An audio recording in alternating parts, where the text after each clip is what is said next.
একজন উপদেষ্টা আমাদের ঘাড়ে বসে আছে, যার 11,000 টাকা বেতনের চাকরি হয়নি।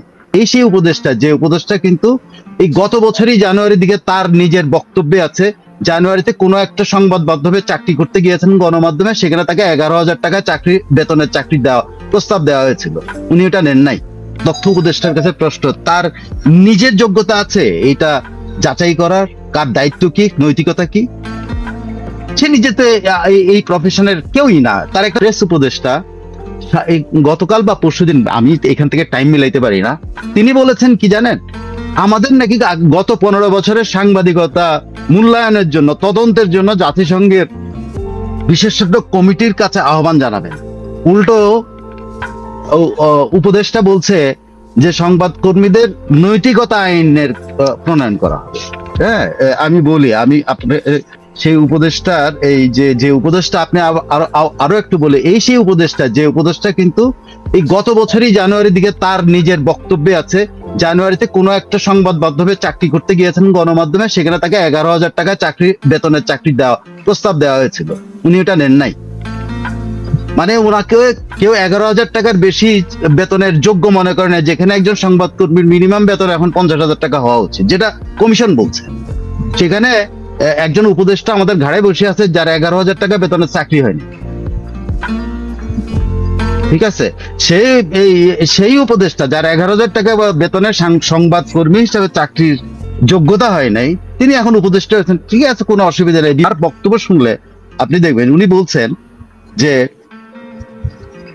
সাংবাদিক জন্য সুরক্ষা আইনের পাশাপাশি সাংবাদিকতার দায়িত্ব ও নৈতিকতা বিষয়ে আইন হওয়া প্রয়োজন। আমার প্রথম এই তথ্য উপদেষ্টার কাছে প্রশ্ন, তার নিজের যোগ্যতা আছে এটা যাচাই করার? কার দায়িত্ব কি, নৈতিকতা কি? সে নিজেতে এই প্রফেশনের কেউই না। তার একটা চাকরি হয়নি, 11,000 টাকা বেতনের চাকরি না, তার বক্তব্য অনুসারে। এই কামাল আহমেদের সামনেই বক্তৃতা দিয়েছেন। ঠিক আছে, এই কামাল আহমেদের সামনে, এগুলো রেকর্ডেড।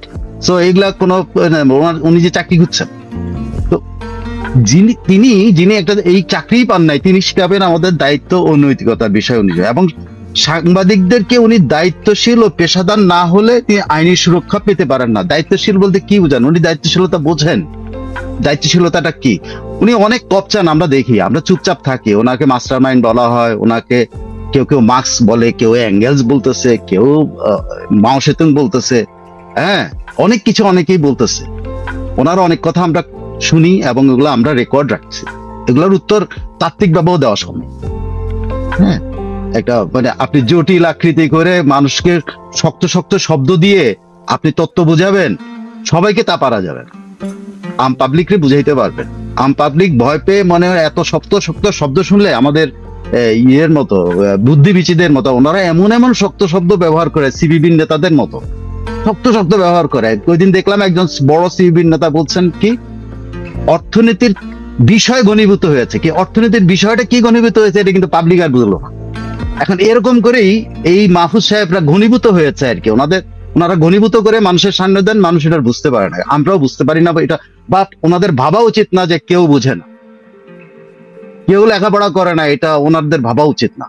কেউ একদমই একটা পুস্তক দেখে না, এটা ভাবা উচিত না। ওনার মতো একজন মানে যিনি একটা দায়িত্বই পান না, 11,000 টাকা বেতনের একটা দায়িত্ব পাওয়ার যোগ্যতা অর্জন করেন, তিনি সাংবাদিকদের দায়িত্বশীল। উনি পেশাদারিত্বের বুঝেনটা কি? সাংবাদিকদের পেশাদারিত্বের সময় তার কোনো নলেজ আছে? একজন কি বলে, আন্দোলনের কারণে উপদেষ্টা হয়ে গেলেই হলো? মিনিমাম এক্সপেরিয়েন্স আছে, মিনিমাম জানা আছে যে এটা কি করতে হয়, একটা শব্দকে কতভাবে ব্যাখ্যা করা যায়, একটা শব্দকে কতভাবে উপস্থাপন করা যায়, জানা আছে। তিনি আসেন আমাদের পেশাদারিত্ব বোঝান। যাই হোক, এগুলো তো শুনলাম। এখন দেখেন, আমি আরো একটা বড় বিষয় আসছে। আমরা আজকে, আমার মনে হয় যে আপনার প্রশ্ন থাকলে আপনি প্রশ্ন করেন, কিন্তু দেখেন আরো একটা জিনিস আমি আপনার সামনে আমি অনেকগুলা কি বলে আলোচনার প্ল্যাটফর্ম তুলে ধরলাম। আরো একটা বড় আছে,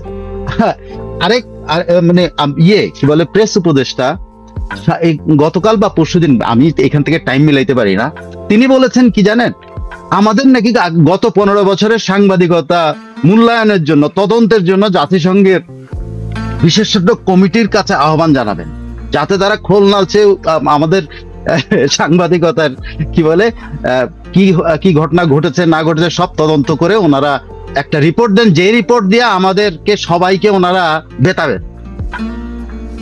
যেমন একটা জাতিসংঘের একটা প্রেসক্রাইব রিপোর্ট দেয়া বা জাতিসংঘ পুরো রিপোর্টটার ব্যাখ্যা না বুঝে যে জাতিসংঘ অপব্যাখ্যা করে করে ওনারা যেভাবে করেন, সেরকম একটা আমি একটা কথা বলি রে ভাই, উনি হয়তো একটা বিদেশি সংবাদ মাধ্যমে কাজ করেছে, আমরাও করেছি, কিন্তু উনি এত লম্পজম্প করা উচিত না যে উনি এত বড় সাংবাদিক হন না যে সাংবাদিকদেরকে এত এত নসিহত দিচ্ছেন।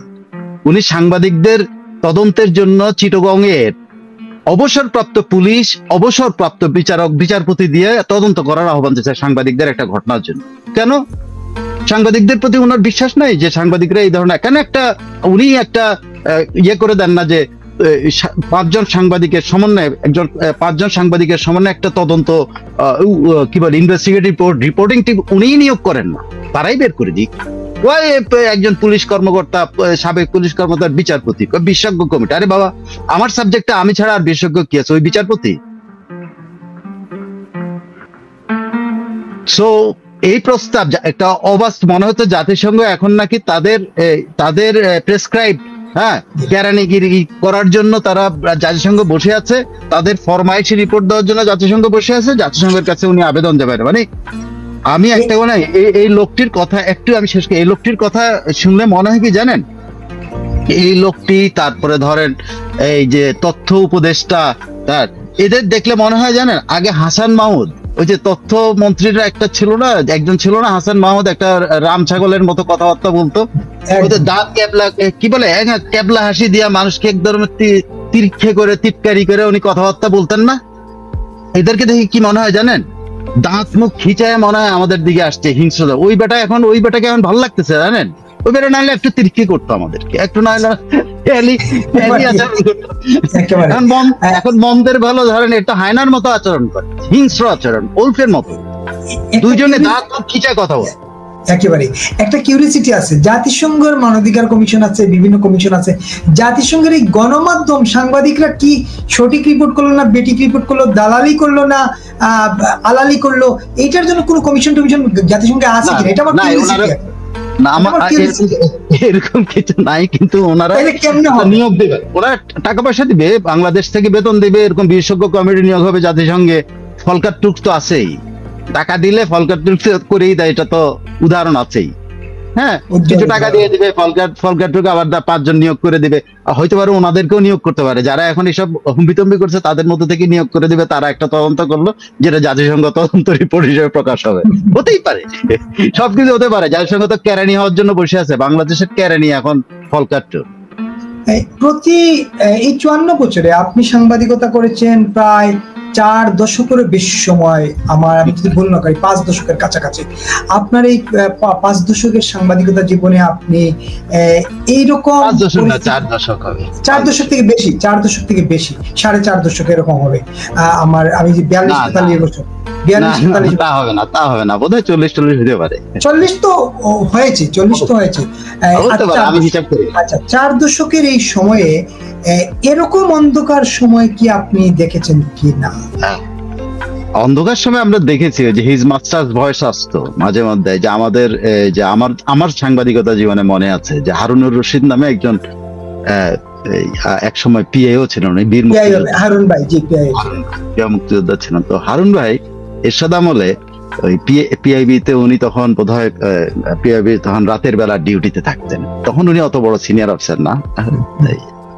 তো ওনার ফোন আসলেই সবাই বলতো হিজ মাস্টার্স ভয়েস আসছে, এবং হারুন ভাইও জানতেন যে উনি ফোন করলেই একটা প্রেস নোট আসতেছে। হ্যাঁ, তো প্রথম দিকে প্রেস নোট ভয় পাইতো, পাবলিক প্রচন্ড ভয় পাইতো। পরের দিকে বললাম, আপনি জানেন কি জানেন না, পরের দিকে তো এই এরশাদের এইসব প্রেস নোটের ভাষাকে রাজনৈতিক দলগুলো যদি হরতাল ডাকতো তখন বলতো রাজনৈতিক কর্মসূচি ডেকেছে, হরতালের বিরুদ্ধে কর্মসূচি, এরকম বহু শব্দ দ্বারা চেঞ্জ করে করে এই সংবাদপত্রগুলো চলে যেতে হবে। এই ধরনের ন্যাক্কারজনক, আমি বারবার বলছি যে আগে একজন তির্যক না ক্যাবলা হাসি দিয়ে একটা ঠাট্টা মস্করার দৃষ্টিতে সাংবাদিকদের সাথে কথা বলতো, মনে হয় যেন শালা কি হুনু রে সে। এখন দেখি যে এরা কি হুনু না রে ভাই, এরা দাঁত মুখ খিচায় আপনারা কামড়াইতে আসতে চায় এবং কামড়াবে। আপনি এই কামড়ানি শেষ না, আরো কামড় আসতেছে, সামনে আরো কামড় আসবে, এবং এই শেষ কামড়ের জন্য একটু অপেক্ষা করতে হবে আমাদেরকে। আমাদের সাংবাদিকতার আমার মনে হয় না যে এইভাবেই কেউ ছাড় দিয়ে দিবে। সামনে আরো অনেক কথা বলবো, এবং এখন আমরা অনেক কথা বলতে পারি না, কারণ আমরা যদি কারো নাম উচ্চারণ করি সেই লোকটাকে অসম্মানিত করা হবে, অপমান করা হবে, মব জাস্টিসের মাধ্যমে মেরেও ফেলা হইতে পারে। আমি আপনার জন্য সামটাইমস আমি ইয়াতে থাকি, টেনশনে থাকি একদম। আমি একটা প্রশ্ন আপনি আপনার নিরাপত্তা একদম নিশ্চিত করেন, আপনি প্লিজ, কারণ আপনার সাথে যেন কোনো খারাপ আচরণ না হয় এটা আমি আশা করি। আমি আপনাকে একটা প্রশ্ন করতে চাই, সেই প্রশ্নটা হচ্ছে যে এই যে পিছনে যেতে চাই, একটি অন্ধকার সময়ের কথা বললাম। আমি মফস্বল থেকে সাংবাদিকতা করি 92 থেকে, কঠিন সময় পার করে এসেছি সাংবাদিকতার জন্য, অন্য কোনো কারণ নাই। এই ঢাকা শহরে সাংবাদিকতা করতে গিয়ে অনেক কঠিন সময় পার করেছি। আমার রিপোর্ট পেস্ট হয়ে গেছে, তারপরে এডিটর নিজে স্বয়ং রিপোর্টটা ছুঁড়ে ফেলছেন, এই রিপোর্ট যায় নাই, এমন দিনও আমি দেখেছি। কিন্তু এইরকম সময় আমি দেখি নাই যে আমরা বিভিন্ন সংস্থা থেকে যে চাপ আসতো, আপনারা যারা ম্যানেজমেন্টে থাকতেন, নিউজ ম্যানেজমেন্টে, আপনারা নানাভাবে এটাকে ট্যাকল দিতেন আপনাদের মতো করে। কিন্তু এখন বলা হয় মব চালিয়ে আমি এই march to Deepto TV, march to ATN Bangla, march to channel I, হ্যাঁ, এই যে একটা প্রবণতা, এটাই আপনাকে বললাম, যে কারণে আমরা এই যে পুরা ঘটনাটা কেন সামনে বলতেছি না এখন, আমরা আমাদের কর্মীদের নিরাপত্তার জন্য। কারণ তারা তো এখন যখনই একটা নাম বলবো তার বিরুদ্ধে একটা মব চালু করা, কারণ প্রতিষ্ঠান বিরুদ্ধে তারা মব করার চেষ্টা করতেছে, তারা মার্চ টু প্রতিষ্ঠান নাম করে তারা এটা করতেছে। সো এটা আপনাকে আমি বললাম, একজন ড্রাইভারও এখন ভীত, একটা গণমাধ্যমে কিন্তু একজন ড্রাইভারও কিন্তু সংবাদের কর্মী, সংবাদ মাধ্যমের একজন কর্মী, সেও একটা সংবাদের একটা পার্ট, কারণ সে ড্রাইভ করে নিয়ে যায় একজন সংবাদ কর্মীকে, একজন ক্যামেরাম্যানকে, একজন রিপোর্টারকে। সেও কিন্তু এই টোটাল টিমের একটা পার্ট। সেই টিমের সদস্যরাও কিন্তু এখন ভীত যে ভাই আমি বাইরে তো গাড়ি চালাই চাই, কখন ধরে মার দেয়, চ্যানেলের গাড়ি ধরে মার দিল, বা এটিএন বাংলার গাড়ি ধরে মার দিল, বা দীপ্ত টিভির গাড়ি ধরে মার দিল, দিয়েছে তো তারা তো এরকম করেছে। তো এই মব ভায়োলেন্স থেকে এই জন্য আর এখনো আমি এই জন্য বললো যে দেখেন, আপনি দেশে বসে, আমি বাইরে বসে বলতে পারছি না, এটাকে যদি মুক্ত সাংবাদিকতা বলা হয়, যে এই দিন যদি মুক্ত সাংবাদিকতার দিন হয়, লজ্জা হওয়া উচিত এই উপদেষ্টা, এই প্রেস সচিব, এই গণমাধ্যম সংস্কার কমিশনার কামাল আহমেদ উনি অত্যন্ত সিনিয়র মানুষ। আমি ওনাকে কি বলে মনে করতাম যে একটা মানে ভারী কি মানুষ মনে করতাম, যদিও ওনার রিপোর্টিং নিয়ে আমার কোনো I have never seen he has done একটা এক্সিলেন্ট রিপোর্ট করছে, I have never seen it, but আমি জানতাম যে উনি একটু কি বলে সংযত মানুষ, বিজ্ঞ মানুষ, একদম কি বলে একদম বলা হয় না একজন মানুষ কি বলে ভালো মানুষ আমি মনে করতাম। কিন্তু তার কথা শোনার পর আমি আশ্চর্য হয়ে গেলাম যে উনি গণমাধ্যমের সংস্কার করবেন, উনি সার্টিফিকেট দিয়ে দিচ্ছেন উপদেষ্টার পাশে বসে যে টেলিফোন করা হয়নি। হাউ ডু নো কাজের ব্যাপার না, উনি জানেন কি করে, উনি কনফার্ম করলেন কি করে, কি সাংবাদিকতা ওনার ইনফরমেশনের ইয়েটা কি, বেসটা কি, কোত্থেকে উনি জানলেন যে টেলিফোন করা হয় না? তার মানে আমি বললাম ওনার সংস্কার কমিশনের রিপোর্টের মধ্যে আছে যে বাংলাদেশে কি পরিমাণ এই সংবাদ মাধ্যমের কর্মীদের চাকরি বদল হয়েছে, চাকরির জায়গায় চাকরি দখল করা হয়েছে, মালিকানার জায়গায় মালিকানা দখল করা হয়েছে, সিইওর জায়গায় সিইও পজিশন দখল করা হয়েছে, সিএনএর জায়গায় সিএনএ পজিশন দখল করা হয়েছে। এগুলো কি ওনার রিপোর্টের মধ্যেই তো আছে। He should go. এখন ওই যে ফারুকের মতোই আমি ওই যে বলতে হবে, যে ফারুকের ভাষায় যদি বলতে হয়, যে আমি ফারুকের ভাষায় বলছি যে mister Kamal Ahmed, I am talking about your report, ভাই please do some research, I am talking about your report. একদম। আমার একটা প্রশ্ন হচ্ছে যে ক্ষমতার কাছাকাছি গেলে কি সবাই মানে যেটা বিশ্বাস করেন সেটা বলেন না, তুষ্ট করার কথা বলেন? আপনার নিশ্চয়ই ব্যারিস্টার মওদুদ আহমেদের কথা মনে আছে। ব্যারিস্টার মওদুদ আহমেদ মুখে যাই বলতেন, কিন্তু উনি সত্যবাদী। ওনার বইতে যা লিখেন তাতে কিন্তু কোন কারো পক্ষ নিয়ে লিখেন, একদম অথেন্টিক লিখেন। ওনার বইতে অনেক বিষয় বইতে থাকে যেগুলো একদম অথেন্টিক। সত্য ঘটনা। তো ক্ষমতার কাছাকাছি গেলে কি সবাই ওই তুষ্ট নীতিতে থাকে নাকি, যে উনি কমিটিতে সংস্কার কমিশনে একরকম রিপোর্ট করলেন আর উপদেষ্টার পাশে বসে আরেক রকম কথা বললেন, এই স্ববিরোধী অবস্থান ওনার মতো একজন লোকের কাছ থেকে? ওনার, আমি তো সেটাই বলছি যে আমি চিন্তাম একরকম, এখন দেখছি আরেক রকম। উনি নিজেই যেটা বলছেন দুর্বৃত্তায়ন হয়েছে। উনি যে কথাগুলো বলছেন এটাই তো দুর্বৃত্তায়ন। রাইট। উনি তো যে কথা বলছেন, উনি না জেনে না শুনে বলছেন টেলিফোন করা হয় না, এটা গণমাধ্যমে উন্নতি হয়ে গেল। উনি কি করে জানলেন যে এইটা টেলিফোন? আমি বললাম টেলিফোন হয় না, কারণ ওনার এখন আর আগে গুজব শব্দটা সম্পর্কে আমার একটা ইয়া ছিল, যে যেখানে ইউনূস সাহেব নিজেই গুজব ছড়ান, তো গুজব নিয়ে কথা বলতে কোনো অসুবিধা নেই, ঠিক আছে? তাহলে ওনারা অপতথ্যের কথা বলেন কেন? ইউনূস সাহেব নিজেই তো অপতথ্য ছড়িয়েছে যে আজকে এর মধ্যে যুদ্ধ হবে পাকিস্তান আর ভারতের মধ্যে। ওনার নিজস্ব বক্তব্যের মধ্যে আছে।